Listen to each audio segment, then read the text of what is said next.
In the quiet town of Besianse in the Ajoso traditional area, a deep history of rich culture and the ancient memorial is gradually getting buried in modernity. An aspect of the rich Ashanti culture which struck the early European visitors to this area was the distinct building style.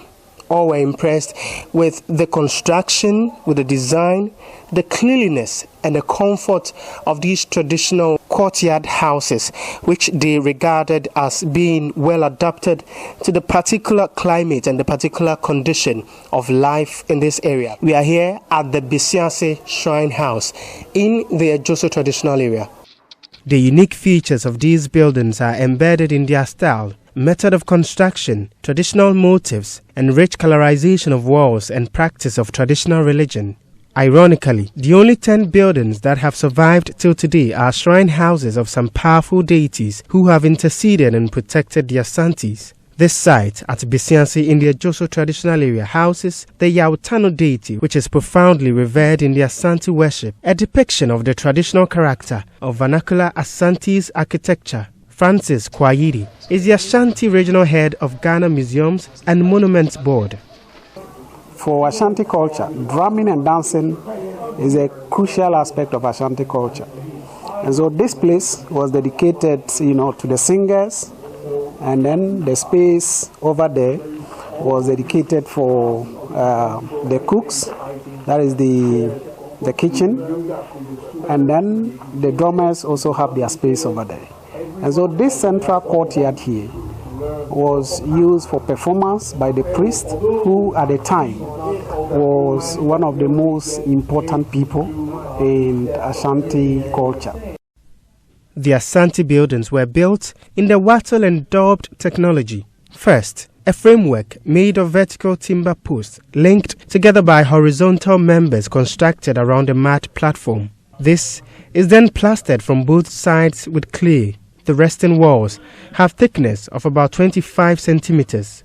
Looking at these complex designs, it is evident that a lot of patience and skills are required. The architecture often consists of 4 triangular buildings and steep thatched roofs enclosing a courtyard. The high steeped pitched roof at angle of 60 degrees allows for very good efficiency and durability of the thatched roof and also ensures adequate protection of the entire building. However, in the last century, corrugated iron has replaced thatch. Cement replaced the mud plaster and corp or massive mud walls, while mud bricks masonry have replaced the wattle and daubed technology. Gerard Chiom, expert heritage management of the Ghana Museums and Monuments Board, explains the environmental and climate significance of the building. This type of architecture is adapted to this climate. First of all, this is something we've forgotten. You can spend the day here and you will never sit under the sun, right? So there is a careful observation of the sun, the movement of the sun, and so on. So this architecture is very well adapted to the tropical environment in Africa. Look at the roof, the slope of the roof, very well adapted to the rain, all right? Look at, as I said, the space and the sitting space, always in the shadow, always protected from the sun. So this architecture is valuable, not only because it's a relic of the past, and we definitively are interested in knowing more about the past, but also because it has probably something to bring to us and to the future. The outlines of the designs on the walls are formed from edgings of thin stripes of cane and then carefully covered with clay. The elaborate ornamentation was used for palaces, homes of worthy citizens, and shrine houses.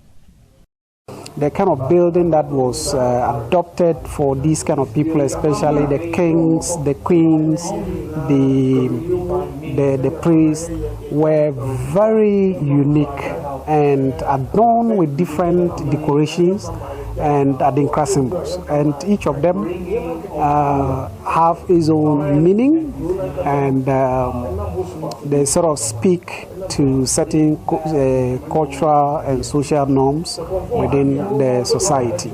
They are the stories and the narratives behind the tangible things that you see. The meaning of some of these designs and symbols are essential part of the intangible cultural heritage. Okay, so each of these symbols have its own meaning, and in order to be able to interpret heritage, you need a documentation of these ones. Despite technological advancements in the architectural landscape, limited research and discoveries have been made into indigenous building qualities that have stood against time. The 10 old Asante traditional architectural style buildings have been acquired for preservation as national monuments since 1964 by the Ghana Museums and Monuments Board and were listed as World Heritage Property by the UNESCO's World Heritage Committee in 1980. French ambassador to Ghana, Jose Amand Anyamboso, believes modern architecture can reconcile with the qualities old architectural elements bring to bear. There are some methods, some techniques that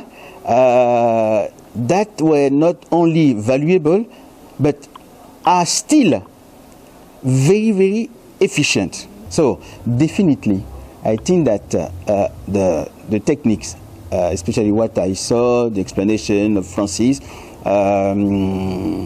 could inspire. I'm sure that they know about, but they can be very inspiring by coming here to see again, for some of them to learn about these traditional buildings techniques, and that will be definitely very, very interesting to mix, because the modern world also need to learn a lot from the African continent. Reporting for Joy News, my name is Clinton Yeboah.